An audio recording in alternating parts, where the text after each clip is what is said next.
Muy buenas tardes, le damos nuestra más cordial bienvenida una vez más a este espacio ProDynamis, donde queremos ir debatiendo, analizando temas de actualidad de la mano de personas que son realmente referentes en cada una de las temáticas que vamos tocando, de tal suerte de que ustedes también que nos acompañan puedan ir entresacando los juicios, las apreciaciones, formándose su propio criterio, que es uno de los temas que a nosotros como Fundación ProDynamis siempre nos impulsa, ¿verdad? Que la gente realmente pueda desarrollar esa capacidad analítica, ese criterio propio, esa mentalidad crítica en base a información y en base a información que viene de personas que están realmente en el tema y no meramente la formulación de opiniones así un poco superficiales.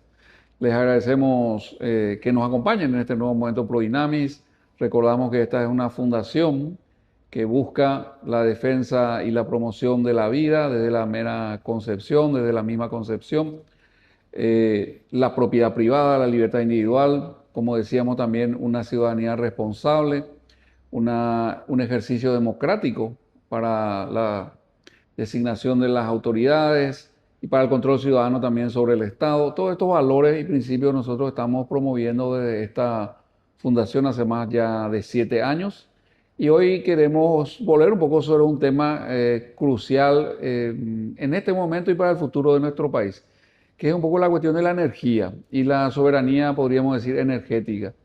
Y para eso le estamos recibiendo hoy a Cintia Peña, que es una destacada socia de nuestra organización, pero aparte de eso, una persona que conoce muchísimo y de primera mano un poco todo lo que está pasando en este tema, más específicamente de Médanos del Chaco, pero quisiera en principio también, como para ir contextualizando la cuestión, empezar tal vez con un enfoque un poco más general, porque de lo que se trata aquí en el, vamos a decir, en último término, tiene que ver con esas necesidades de consumo energético que toda sociedad necesita para desarrollarse. De hecho, que uno de los indicadores de, vamos a decir, de civilización tiene que ver con el consumo energético per cápita. Y sociedades complejas, sociedades, vamos a decir, más sofisticadas, en las cuales el bienestar, incluso material, es mayor, obviamente requieren, utilizan cantidades mucho mayores de energía, cantidades que eran impensables tal vez en el siglo pasado, nomás hacia el 1950, 1960, los consumos energéticos per cápita a nivel global casi que no se distinguían mucho de la última mitad del siglo XIX. Y ahora es increíble ese despliegue que se ha dado en nuestra sociedad como demandante de energía. Y si uno le suma esta cuestión de IA, de los centros de datos y demás, que pareciera que es la industria del futuro cercano, que va a ser una nueva revolución a todos los niveles, el consumo de energía que demandan ese tipo de emprendimientos, inclusive es exponencial con relación a lo que ya veníamos viendo. O sea, no es que solamente el incremento, si se quiere, natural y con algún factor multiplicador en base al marco tecnológico anterior, luego ya venía exigido, ahora le sumamos esto de la IA a los centros de datos, la minería de bitcoins y cosas de esas, y tenemos realmente una demanda energética que probablemente también va a dar origen a muchos conflictos geopolíticos el día de mañana. Bueno, y por eso le convocamos hoy a Cintia, porque ella es una persona que realmente investiga mucho, conoce mucho de esto. Entonces, tal vez empecemos por el tema energético, después quiero ir un poco a la cuestión más específica del Chaco, la cuestión, porque va ligado a lo ambiental o el ambientalismo más que lo ambiental, porque yo ya creo que ya es una especie de desviación, sí, A una la secta de radicalización. la calentología global, como yo le digo. Bueno, Perdón. sí, sí, sí, sí. Asimismo, como que ya la radicalización de conceptos que se salieron de lo racional, En lo científico. de lo científico, y después terminar un poco en que nos ilustres qué está pasando ahí en Médano, su historia reciente, y cuál es el proceso en el cual ahora se ve inmersa toda esta región del Chaco paraguayo, que está alcanzada por esta delimitación de biosfera, que también es un concepto que te pedía que nos explique, porque escuchamos, pero nadie entiende, creo, demasiado bien qué es una biosfera o qué características tiene, etcétera. Así que, Cintia, gracias por tu presencia hoy acá. Y empecemos un poco con esto de la energía. ¿Cómo está la matriz energética? ¿Cómo vos ves esas necesidades? Vos me hablabas antes de empezar la entrevista de manera más formal, realmente los costos que tenemos nosotros acá para producir, que tienen que ver mucho con esta matriz energética. Buenas tardes a todos, buenas tardes, Blas, muchas gracias por la invitación.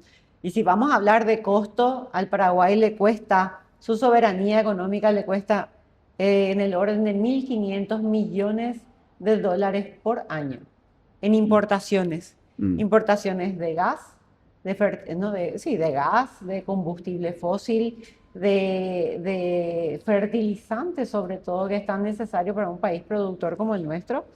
Y teniendo nosotros los recursos acá para producir eso mismo o para abaratar esos costos, y como lo están haciendo los países vecinos, nuestros vecinos y hermanos, ¿verdad?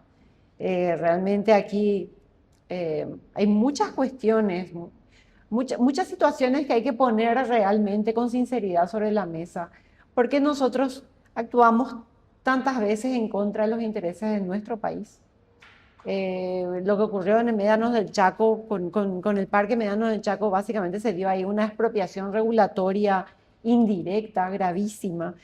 Con la Reserva de la Biosfera se dio una delegación de soberanía regulatoria indirecta en manos de una ONG, de todas las reservas que existen en el país, que están en torno del más del 20%, poquito, alrededor del 20%, un poquito más.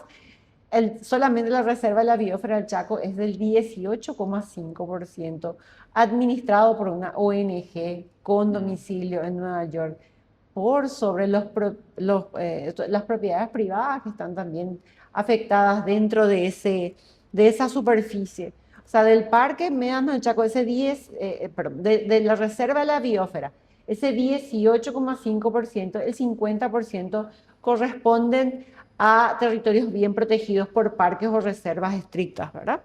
Y el otro 50%, un porcentaje que no te puedo determinar exactamente cuánto, ya es propiedad privada explotada, ¿verdad? Donde otra vez los propietarios conservan y pagan los impuestos correspondientes por el otro 50%, a los que otra vez hay que sumarle los guardavientos y los costos de certificaciones, entre otras cosas. Es decir, el que apuesta a esa zona del Chaco para el desarrollo, además de no encontrar vías de comunicación y de acceso para poder producir correctamente, ¿verdad? Y con efectividad, también se encuentra con todas estas limitaciones ambientales.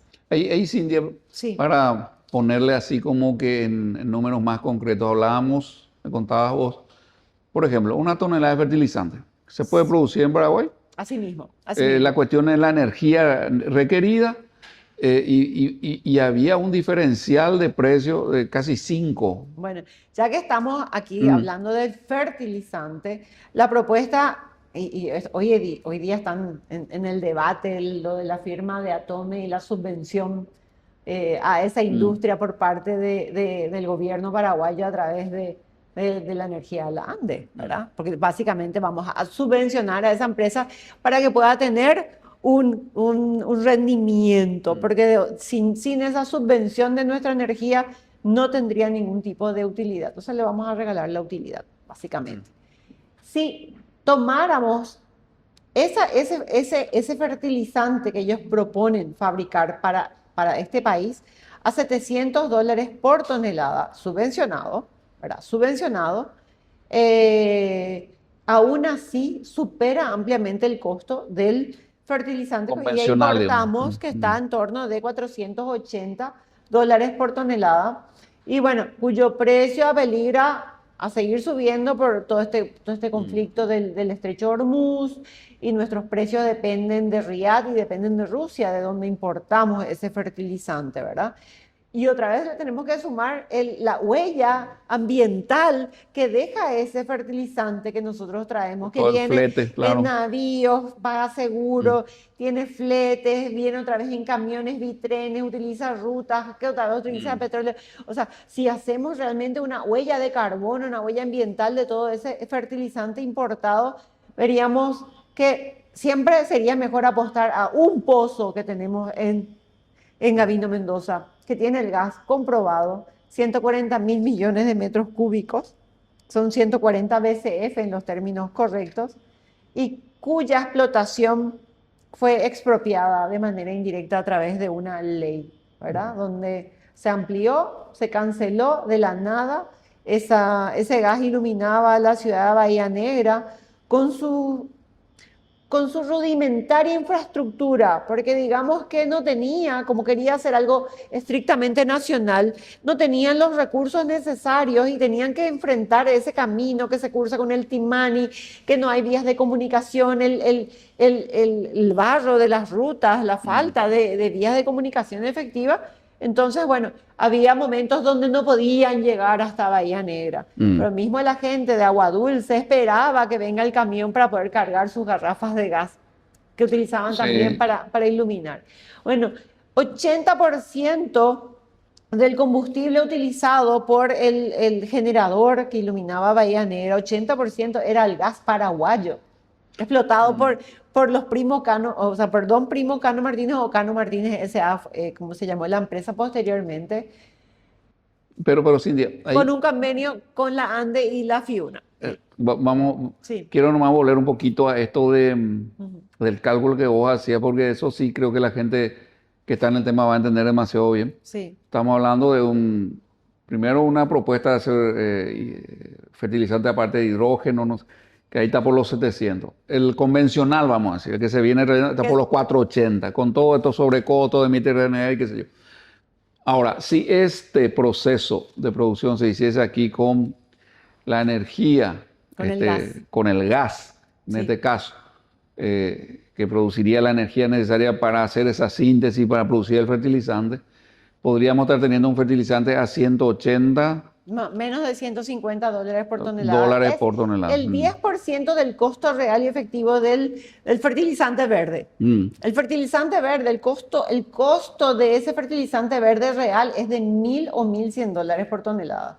Y aquí podríamos fabricar entre 100 y $150 por tonelada a partir de nuestro gas con el proceso Con Haber-Bosch. nuestra propia materia prima, digamos. Con nuestro Mm, gas que era purísimo. No mm. necesitaba ni siquiera ser filtrado ni purificado, porque de hecho ese pozo de la Independencia, que tenía ese volumen que te mencioné, ese pozo tenía un gas limpísimo, Pero limpísimo. entonces, para ponerlo así bien claro, nosotros Sí. estamos hablando de que podríamos, Tiene, no es que tenía, vamos a hablar en ah, presente, sigue teniendo, sigue no, teniendo, no no es está en explotado, explotación, claro. pero tenemos entonces la posibilidad concreta, cierta, de tener fertilizantes más o menos al 10% del costo o al 20 o 25%, dependiendo de con qué lo comparás, pero Claro. de lejos, obviamente, es una diferencia demasiado importante. Por otro lado, no implicaría ningún subsidio, tampoco implicaría, digamos, echar mano de ese caudal que nosotros creíamos cuando Itaipú se inauguraba o Yacyretá, que era inagotable. ¿Verdad? Siempre hablábamos de las nueve turbinas de Itaipú, que usábamos media turbina y como que era una cosa. Ahora, así como viene la mano realmente con la sociedad, como va evolucionando, eso ya está como que casi comprometido. Hay estudios que hablan que del 2030 o 2050, eso está todo utilizado. Entonces, no echaríamos ni siquiera, obviamente, mano de eso. Sería a través de un gas que está en el subsuelo chaqueño y ahí sí podemos empezar un poco a historiar. Te pido cómo nace este proceso, de dónde viene. Y escucho acá que vos contás, bueno, que llegó incluso a explotarse. O Sí, sea, mucho tiempo, se llegó a mucho usar tiempo. en una localidad súper remota como Bahía Blanca, Bahía Bahía Negra, Negra. perdón, Bahía Blanca, ya me estoy confundiendo todo, pero bueno, Este, una vez escuché hace poco a una persona que decía, bueno, y la gente de Agua Dulce que quiere desarrollarse y la zona ahí circundante necesita energía para crecer y, y tirarle una línea de Itaipú, como si fuese una cosa así de sencilla, ¿verdad? Entonces, en su momento, Bahía Negra tenía una fuente energética propia, digamos, ahí de su mismo entorno. ¿Es así? Así mismo, pero bueno, igual dependían un 20-25% del diésel, que siguen utilizando. El hecho de que hoy día llegue la energía eléctrica desde Itaipú a Bahía Negra no significa que llegue con la suficiente potencia o con Ni la la estabilidad estabilidad, claro. necesaria. Cae a cada rato, no tiene estabilidad, les queman los electrodomésticos y ellos siguen dependiendo todavía Y hasta cuando la fecha tenés... 2026. 10 No, años después de que haya no. salido la ley que cortó la explotación de nuestro gas, de nuestros recursos, ellos siguen dependiendo de esos combustibles importados. O sea, de diésel básicamente. Y, Ujú. no, y también el Chaco que es muy complicado, las quemazones, eso supongo que también son un problema para los tendidos eléctricos, ¿verdad?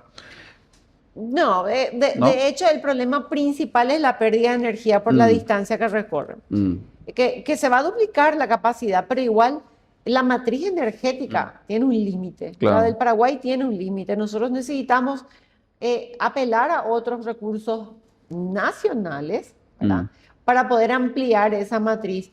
Y el Chaco paraguayo tan distante no puede depender de mm. las hidroeléctricas del sur. El sur de por sí ya tiene su propia demanda. Nosotros podemos explotar nuestro gas, que unido otra vez a este gasoducto que va a venir de Vaca Muerta, o sea, tenemos, la infraestructura va a llegar igual. Mm. Solamente falta echar mano a nuestros recursos. Y ahí contame un poco la historia de este pozo en particular, este punto en particular.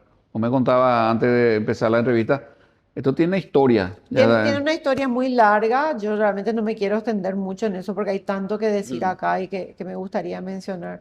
La concesión se le dio a Primo Cano Martínez en el año 1983 por ley, de 40.000 hectáreas, porque él, habiendo trabajado con los americanos que buscaban petróleo, sabía de la existencia de este pozo, sabía que estaba el gas mm, allí a 600 metros de profundidad, que era una fuente importante de gas, pero no les interesaba a los americanos, no era eso lo que mm, estaban persiguiendo en aquel entonces. Entonces él decidió por su cuenta, ¿verdad? Bueno, a ver cómo me arreglo para sacar. Y lo logró con escasos recursos y reinventándose y abriendo caminos. Logró finalmente explotar ese pozo, porque se llama explosión del mm, pozo, esa primera llamarada gigantesca. Eso se dio en el año 1993, 10 años después de la concesión. O mm, sea, todo ese tiempo a él le tomó llegar hasta ahí y montar lo mm, suficiente como para poder explotar ese gas. Y luego faltaba la logística para poder, bueno, y el convenio, ese convenio que se firmó posteriormente en el año 97 con la ANDE. ¿Para qué? Para que ellos puedan proveer ese gas a Bahía Negra. Y la Todavía no inversión teníamos era mucho mercado más allá de eso, ¿verdad? de Estábamos esa, empezando a dar los sí, primeros pasos. pero la Ellos estaban inversión empezando. 100% privada. Inversión 100% privada, es más, hay una ruta nacional, la ruta nacional número 14. Esa ruta nacional la hizo 100% la familia de Cano Martínez, no Mm, la hizo el Estado. mm, Es decir, si fuéramos nosotros realmente a indemnizar y a pagar la mm, inversión que ellos hicieron, que tienen derecho a reclamar, pagaríamos una fortuna. Y está pendiente, está pendiente. O les reponemos lo que les hemos expropiado de manera mm. indirecta o nos tocará pagar muy caro por eso, ¿verdad? De hecho, ya lo venimos pagando todos los paraguayos, porque a Sí. mayor costo de producción del alimento, mayor costo del Mm, precio de los alimentos de la canasta básica mm. familiar. Sea, ya podríamos haber tenido una energía con un tarifario diferente y sobre El todo una fertilizante, fuente, claro, y una fuente importante alternativa ya para ese territorio relativamente aislado, digamos, todavía, donde hay ya grandes industrias. donde ya hay A grandes pesar de industrias, sí. todo, toda esa zona sabemos que se está desarrollando industrialmente gracias al esfuerzo principalmente de las cooperativas, ¿verdad? Las cooperativas y ese deseo incansable de no darse por Mm, vencido. Por ejemplo, ya sabemos que Frigochorti es modelo en reserva de agua de lluvia, porque depende del agua de lluvia, ¿verdad? Pero igual para activar la bomba necesita electricidad, así que hubiese sido un escenario Y es mucho por más eso que favorable, ahora claro. van a poner paneles solares. Y yo les voy a explicar un poquito cómo es la energía solar, que es importante conocer. Ellos se dieron una superficie de 200 hectáreas, ya no son 200 hectáreas de monte, sino ya intervenidas, para poder buscar un poquito, ¿verdad? Esa estabilidad que necesitan las industrias, no solamente el frigorífico, para esa zona de gran desarrollo. ¿Qué pasa con los paneles solares? Los paneles solares es energía directa que se usa de manera inversa. No tiene inercia mecánica. ¿Ok? ¿Qué quiere decir eso? Te voy a contar qué pasó el año pasado cuando yo llegué a España, creo que fue el 25 de abril o 27 de abril del 2025. Llego a España y acto seguido corte de luz. Corte de luz en España y en Portugal. Ese día España perdió el 60% de su generación energética. El 60%. Desapareció en 5 segundos. En 5 segundos. ¿Por qué? Porque no es que uno utiliza la energía, esa es una energía intermitente, no es una energía estable. Hay una nube grande y se corta ese suministro. No tiene ese dínamo que gira, se usa directo. Y si uno no tiene grandes superficies a través de batería para poder almacenar esa energía, para poder posteriormente usar, esa energía se pierde. Y no solamente eso, sino que estamos hablando del Chaco, un territorio el Chaco Central sobre todo, sabemos que es una sabana semiárida, donde fácilmente se forman los médanos, que son esas dunas desérticas, y otra vez dentro de ese área aumenta la temperatura, se eleva. Y en el Chaco hace 50 grados de calor bajo la sombra en pleno verano. Imagínense si eso sube 5 o 10 grados más y el efecto térmico que genera eso alrededor. Sequía. Dice más sequía. Entonces, que no necesitamos, ¿verdad? Claro, pero bueno, todo esto es alternativo y se le busca la vuelta porque por A, B o C, que vos nos vas a contar un poco en el segundo bloque, esta fuente energética que, así como lo voy entendiendo, es mucho más eficiente, menos costosa, menos impactante, y eso que vos decís, yo lo vi confirmado en otras obras de literatura técnica que estoy leyendo, donde habla que en términos de conveniencia, lo que viene, la electricidad generada por gas es muy superior a la por diésel o cualquier tipo de hidrocarburo. Totalmente. Que a su vez es muy superior a la del carbón, que a su vez es muy superior a la de la leña, etc. Y tenemos otras opciones que después te menciono porque son fantásticas. Es una de las más eficientes y menos impactantes en todo sentido, la energía proveniente del gas. Totalmente. Entonces, o sea, ya tenemos. Y ya tenemos. Entonces, en el segundo bloque vamos a entrar un poco en toda la historia de este pozo, qué pasó, por qué se cerró, por qué ahora esa explotación que ya estaba en etapa casi comercial, ¿verdad? Aunque empezando todavía con un volumen relativamente pequeño, etcétera, en su momento se paró. Volvemos en el segundo bloque.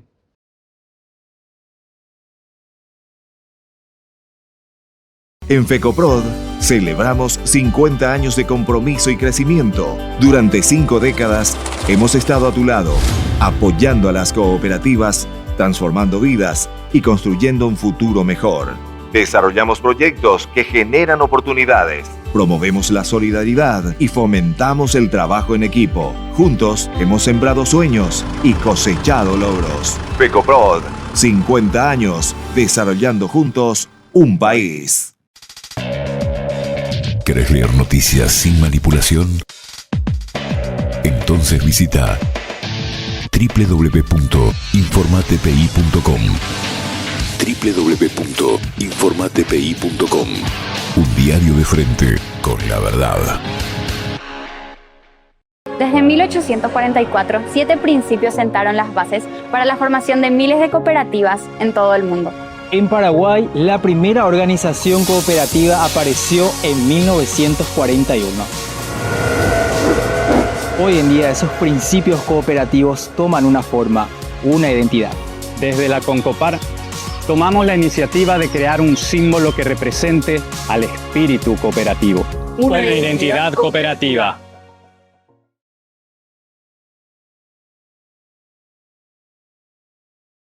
Volvemos en este segundo bloque. Bueno, habíamos cerrado el primero con esta idea.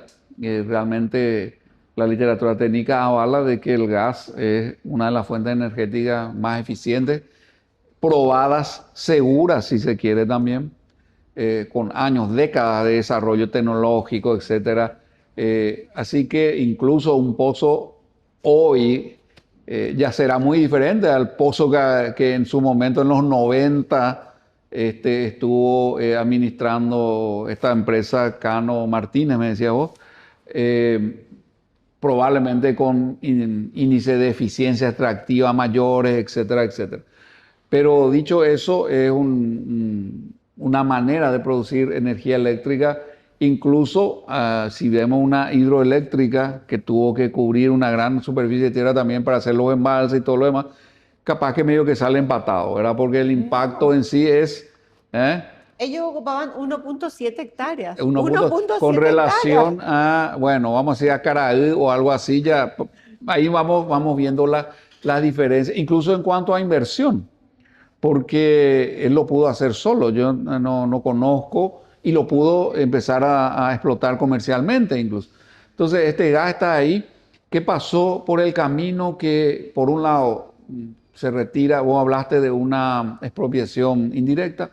Explicarnos un poco de ese proceso y cómo llegamos después a todo lo que es la biosfera, ese concepto, porque eso es más reciente y afecta a muchísima más gente que esto que decíamos solamente de un pozo de gas, etcétera. Afecta a muchos más productores, afecta a una superficie mucho mayor.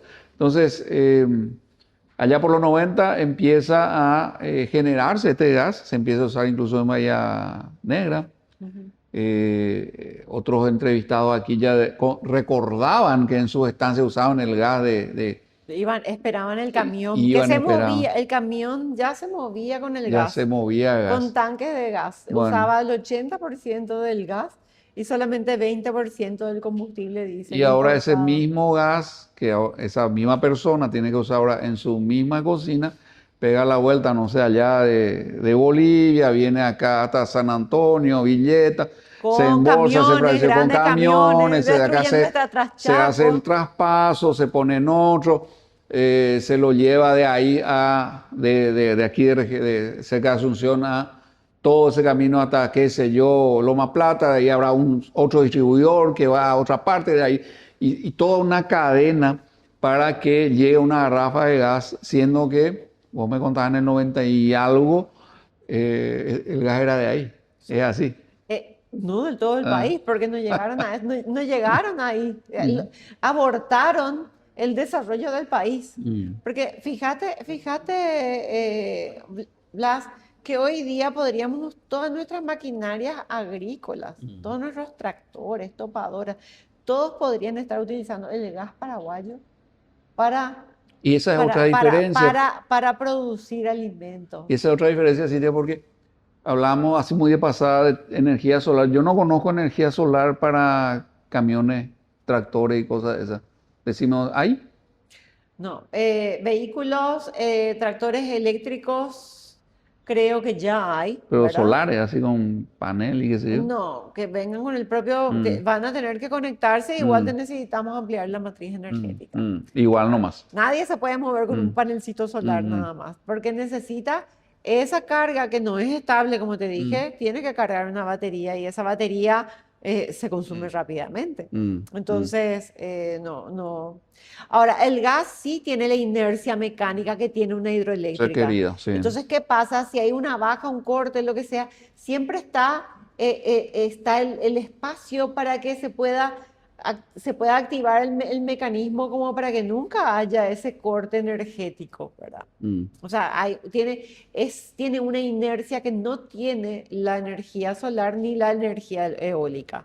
Ahora, o sea, las fuentes renovables. ¿cuándo se trunca este proceso? Este proceso se trunca cuando el decreto que crea el Parque Médanos del Chaco, que el parque tenía en ese entonces 457.000 hectáreas. 457.000 hectáreas fundadas en un informe, en un estudio geográfico, ¿verdad? Y técnico que respetaba las zonas de concesión, no solamente las de Primo Cano Martínez, también creo que había una empresa americana y por supuesto la mayor parte es la de Petropar, de proveer el mapa de los hidrocarburos con las zonas de concesión. Entonces, ingresa al Parlamento en el año 2016 para que el parque, que fue creado Por decreto. en el 2007 por decreto, pase a ser ley. Y al aprobarse en diputados, pasa luego al Senado y de la nada aumentan 140.000 hectáreas más, superponiendo esa superficie con propiedad privada, con propiedad del INDI, con propiedad del INDER, con concesiones, con territorios O sea, de concesionales. una manera bastante, podríamos decir, desprolija, para no usar otro término. Sin ningún tipo de informe técnico. De la nada. ¿Qué año fue eso? En el año 2016. El proyecto, o sea, la ley, te digo, es la ley 5723/2016, aprobada por Senado. Y ahí aparecen 140.000 hectáreas más, me decía. 140.000 hectáreas. Entonces el parque, que tenía 457.000 hectáreas, pasa a tener una superficie de 605.000 hectáreas que debe corregirse, porque todavía no está hecha la mensura judicial. O sea que todavía esto está imperfecto, ¿verdad? Debe corregirse porque hay propiedad privada ahí afectada. O sea, no estamos hablando de una expropiación. Esas propiedades siguen desarrollándose. ¿Y cuál es el estatus de esa propiedad? Y él sigue desarrollándose. Lo que tiene superpuesto es un supuesto límite. Ahora, al que cortaron definitivamente, le cerraron la puerta y le dijeron no pueden entrar a sacar nada, fue a la empresa que explotaba el gas. Y específicamente hidrocarburos. Específicamente, todo tipo de sondeo, el todo de ataque prospección. principal fue el hidrocarburo. Fue como que fue todo un movimiento para decir, ok, cállate Paraguay, vamos a cerrar, que nadie sepa que vos tenés gas. Cuando nuestros vecinos lo hacen libremente. Bolivia, Argentina, Brasil. Brasil es más débil, creo que importa una parte, pero Argentina y Bolivia sí. Bolivia ahora se está secando sus pozos, tiene que hacer nuevos pozos, pero el gas está. No solamente el gas, hay otros importantes minerales allí que podemos hablar. Seguramente, pero digamos, cuando esta ley, primero, entonces la génesis un poco es decreto, 2007. Después se quiere de alguna manera hacer un trabajo más fino, más pulcro, por decir así, y se plantea ya que tenga estatus de ley. Bueno, y ahí va con 400 y algo mil hectáreas. 457.000, que era original. Va al Parlamento y ahí, como se dice, entre gallo y madrugada, el parque crece. 150 y algo mil hectáreas más. ¿Vos tenés idea de en base a qué criterios se hicieron esas ampliaciones? Totalmente político, bajada de línea política, bajada de línea probablemente de intereses extranjeros nuevamente, ¿verdad? Y bueno, y siempre hay personas que o son ignorantes y directamente votan en equipo como las barras bravas, sin investigar y sin tomarse la molestia en hacer realmente su tarea siendo personas electas, designadas, ¿verdad? Con la confianza del paraguayo para ser electos y nada, aprobaron este defecio. Pero te quiero mencionar, fíjate la contradicción inconstitucional que hubo, porque el Poder Ejecutivo justo dicta un decreto, que es el 6092/2016, poniendo como prioridad incentivar la producción de hidrocarburos. El Poder Ejecutivo dice una cosa, el Legislativo le dice no. Bueno, eso es típico Paraguay también. no. Paraguay no puede explotar sus recursos. Paraguay no puede salir adelante. Paraguay no puede producir más barato. Paraguay no puede movilizarse más barato. Paraguay tiene que mantenerse permanentemente esforzado y luchando. Realmente es sujeción ahí. una barbaridad. Pero bueno, muy de la política criolla nuestra, eso que Sí. un presidente dice una cosa, el parlamento le contrea, porque ese presidente nomás ni ya se analiza mucho.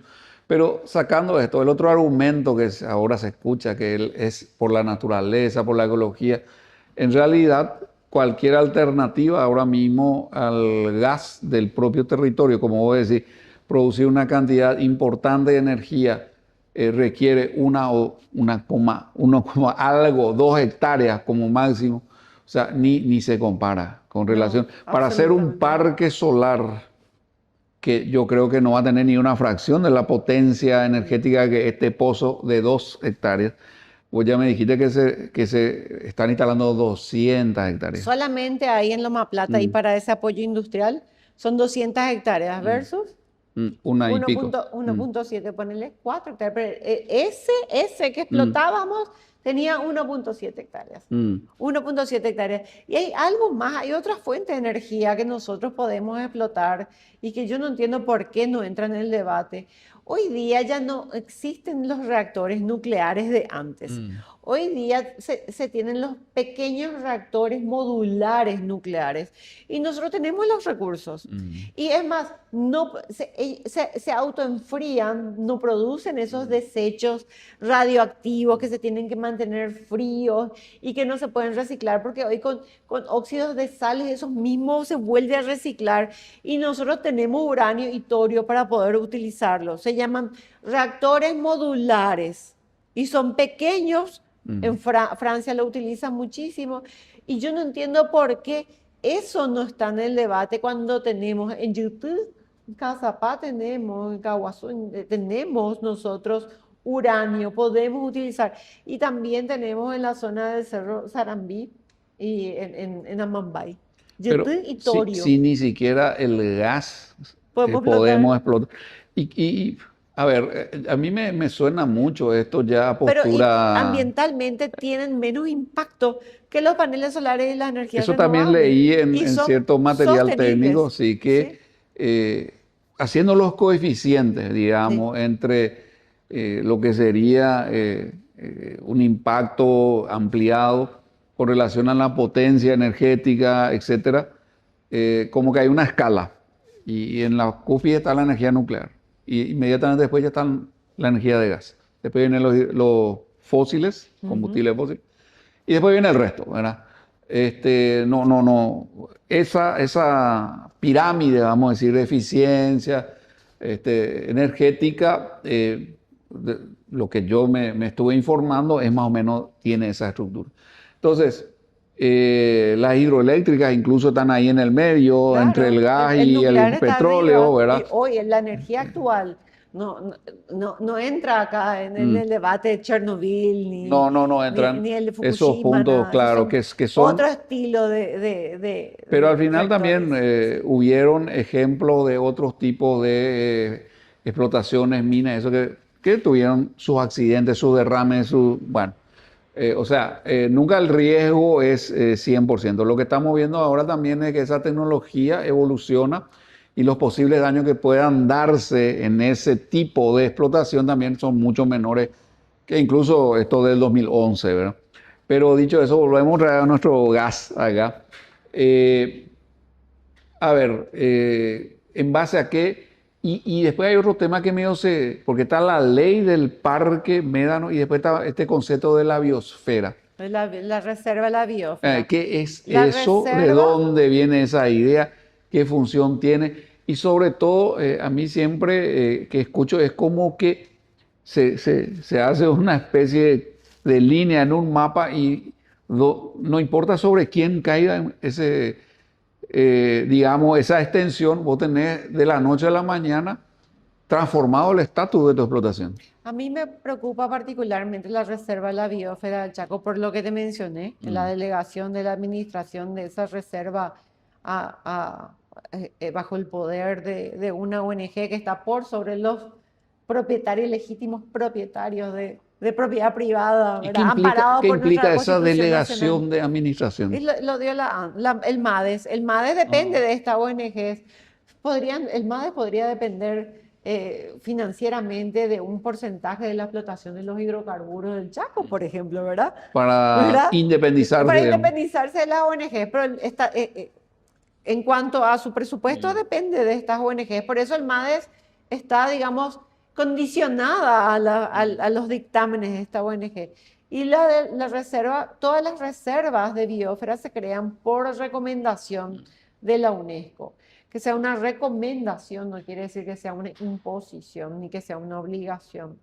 Porque en primer lugar está, por supuesto, el Paraguay, los paraguayos y su bienestar. ¿Pero qué es ¿verdad? una reserva de biosfera? Y la reserva de la biosfera es un territorio acondicionado a reglamentaciones especiales o a manejos especiales. Lo cual quiere decir que todo lo que se haga ahí ya encarece.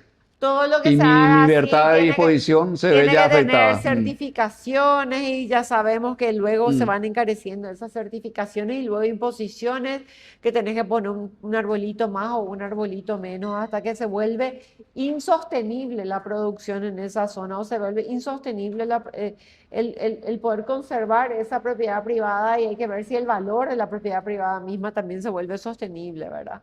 Lo que más me preocupa a mí de la reserva de la biosfera es que es todo ese territorio por el cual peleamos en la Guerra del Chaco, que va desde la ruta de la vía oceánica para arriba. Ese fue el territorio peleado y ese es el territorio que hoy día cedimos, la soberanía cedida. Eso es lo que yo no entiendo.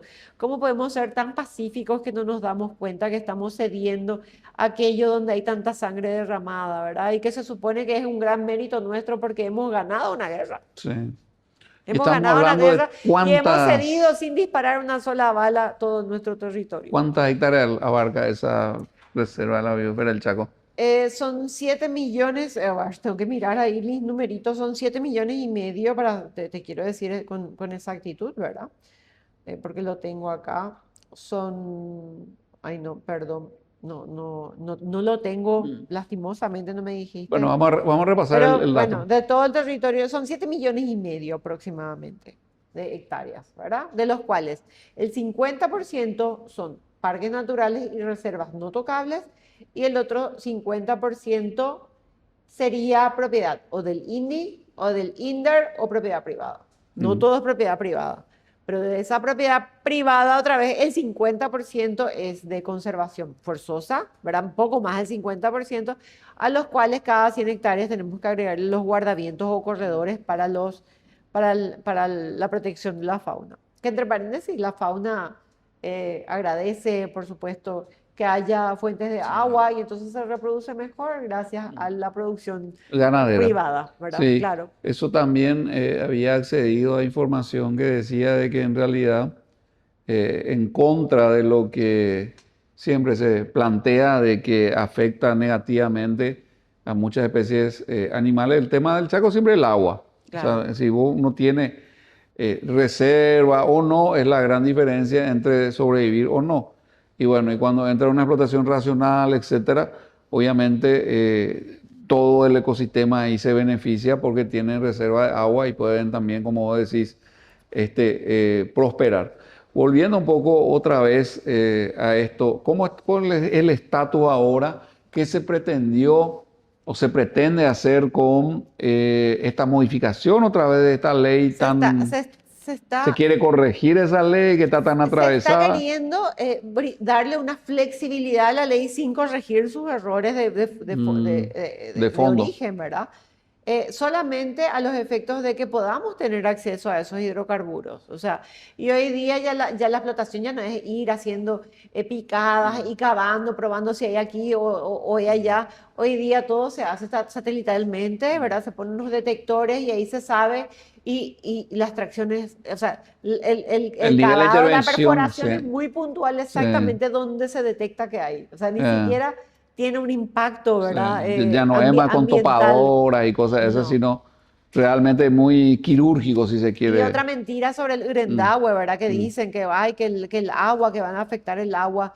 El agua del Urendahue es solamente en algunos lugares apto para consumo animal. No es apto para consumo humano. Tiene un elevado nivel de boro, es un agua muy pesada, muy alcalina. El ser humano no puede consumir, o sea, podría consumir En eventualmente, una situación pero extrema, no de manera regular. frecuente, regular, porque le haría daño a la salud directamente, ¿verdad? O sea, estamos hablando de muchísimo daño. Por eso que eso de las etnias que están en estado silvícola, si no están cerca de zonas donde realmente Mínimamente desarrollada, sí. haya agua guardada, ellos tienen que, como los animales, migrar porque si no van a perecer, porque conocemos el Chaco, llueve 700 milímetros al año, ¿verdad? Se junta el agua en algunos lugares que permiten, y luego para agosto, septiembre, octubre, eso es la seca total hasta que vuelven las lluvias, ¿verdad? ¿Hay algún tipo de, no sé si decirlo, programa o, como dijiste, una bajada en línea, incluso a nivel internacional, ONG, etcétera? Porque recurrentemente escuchamos noticias de ese tipo de cosas. Y bueno, antes era más en la región oriental, que parece que se calmaron un poco con la soja, ¿verdad? Pero ahora recurrentemente es en el Chaco, tema de indígenas, si no es indígena, es la fauna, si no es la fauna es indígena, etcétera. Pero al final es como que hay una línea de que no se desarrolle el Chaco a través de estas organizaciones. Así Tema mismo. cuero, tema... Lo que vos querés hacer nomás más o menos, según esta gente o estas organizaciones, que por lo visto que tienen mucha fuerza. Son recursos, Blas, tienen muchos recursos. Son recursos que están hechos justamente para encarecer la vida, segregar poblaciones y disminuir poblaciones, porque ante este nuevo cambio de paradigma realmente el ser humano excede en cantidad a lo que, Lo que ellos creen que a es. lo que un grupo que tiene el poder global cree que es manejable y sustentable, ¿verdad? Entonces, también tenemos que encarar este nuevo paradigma de la inteligencia artificial, donde muchos procesos, o sea, así como fue la revolución industrial, nosotros estamos con una nueva revolución Sí. tecnológica, donde muchos procesos humanos van a ir siendo sustituidos, no totalmente, pero sí ya Van a muchos verse procesos. afectados, Y estamos hablando obviamente. de fábricas que ya funcionan automatizadas y ya no requieren del ser humano. Y bueno, la mejor forma es ir encareciéndoles la vida, haciéndoles imposible el acceso a los alimentos y de pronto que tengan que recurrir a fuentes de alimentos no sanas como para enfermarse más rápido y ir despoblando más rápido el mundo. No quiero sonar muy conspiranoica, pero sí hay una agenda global de disminución poblacional que es de conocimiento de todos, Y ¿verdad? eso en el caso del Chaco le vemos Y en el caso del más Chaco, cargada. no solamente el caso del Chaco, la Unión Europea acaba de prohibir fertilizantes, Blas, el uso de fertilizantes en su tierra. O sea, estamos hablando de que es un movimiento global y solamente algunos países con muchísimos recursos que no son precisamente democráticos, pero nadie les ataca, son los que tienen determinados privilegios. Por ejemplo, Marruecos puede vender sus productos libremente en la Unión Europea, libre de todas estas imposiciones que nos quieren poner a nosotros, ¿verdad? Interesante. Entonces hay estos factores también, llamémosle geopolítico detrás, algo que pareciera tan concreto como es un pozo determinado de gas natural en el Chaco. Un pocito. Un Y, pocito. teníamos que ir al otro pozo. Pero ahí hablando de este nuevo paradigma, nosotros hay alta probabilidad de que tengamos el helio. ¿Qué es el helio? El helio es un gas que se forma naturalmente y que sirve para todo lo que es el enfriamiento de los microchips, para los semiconductores, para las computadoras cuánticas y para las resonancias magnéticas que tenemos nosotros y que utilizamos para determinar y encontrar determinados problemas de salud, ¿verdad? O sea, es un elemento sumamente necesario. El mayor productor de esto es Qatar, que tiene casi el 30% de la producción y acaba de cerrar su producción como consecuencia de la guerra. como consecuencia de la guerra. En Bolivia ya se detectó que el helio hay en el en torno del 0,4 y 0,12%, o sea, industrialmente, de interés Viable. industrial viable. Y el Paraguay, que está ahí sobre esa reserva del Carandaitú, por supuesto, que también debe tener. Tiene que tener. Porque debajo está lo que se llama como el escudo brasileño, que es una vieja placa radioactiva que como con su degradación con el tiempo va liberando eso Estos que va gases. subiendo, pierde radioactividad y se suma con electrones y queda reservado de manera muy pura. Eso probablemente tengamos ahí al lado de nuestro gas. Para ir cerrando, Cintia, gracias también por tu presencia hoy acá. ¿Qué le dirías a la ciudadanía con relación a este tema de los hidrocarburos en el Chaco y específicamente esta propuesta de racionalizar un poquito la ley esta del Parque Medano del Chaco? Y yo les diría que no se dejen influenciar por las propagandas. Ellos pautan mucho. Uno abre las redes sociales y encuentra que el animalito. Piensen que la naturaleza nunca puede ser suprahumana, que en primer lugar está el bienestar de los seres humanos, inclusive las personas esas que están aisladas y no pueden llegar a hospitales y no tienen acceso a servicios públicos ni al alimento que para nosotros es de tan fácil acceso y lo tenemos en la esquina a la venta. Y la salud también, la salud que es tan importante. Todos damos a luz en algún momento, ¿verdad? Piensen un poquito más como humanos y no tanto como protectores de la naturaleza. No se dejen guiar por la propaganda. Vayan a fuentes, recurran, investiguen, discutan. Que la misma inteligencia artificial, cuando le discutís, termina contándote la verdad. Hay muchos sesgos. Sabemos que todo tiene sesgos, pero si uno realmente busca, uno realmente encuentra información. No crean todo aquello que se les vende y piensen en primer lugar como paraguayos, como patriotas, en segundo lugar, por sobre el patriotismo como seres humanos. Y luego protejamos entre todos el ambiente, porque todos amamos el ambiente, porque es el lugar donde nos toca vivir, por supuesto. Somos los más Y interesados. para cerrar, una idea con relación a esto de la conservación, y es que la verdad que en entornos y sociedades con muchas necesidades, el ambiente no se cuida. Tener que tener ya una sociedad desarrollada a partir de cierto punto como para que este cuidado de la naturaleza realmente se pueda dar. Y comencemos por casa si queremos cuidar el ambiente, con la gestión de nuestros residuos, que nuestros alimentos sean más sanos, que usemos menos envases y generemos menos basura. Creo que aquí, como tenemos todavía servicios, no nos damos cuenta del volumen de basura que creamos. Y no tiremos basura por la ventana. Sí, Y aprendamos a reciclar. empieza la cosa siempre como que muy sencilla, ¿verdad? Claro. Gracias, Cintia. Gracias a usted también por su presencia, por el acompañamiento que siempre nos hacen. Y quedamos para otro momento Prodinamis. Muchas gracias.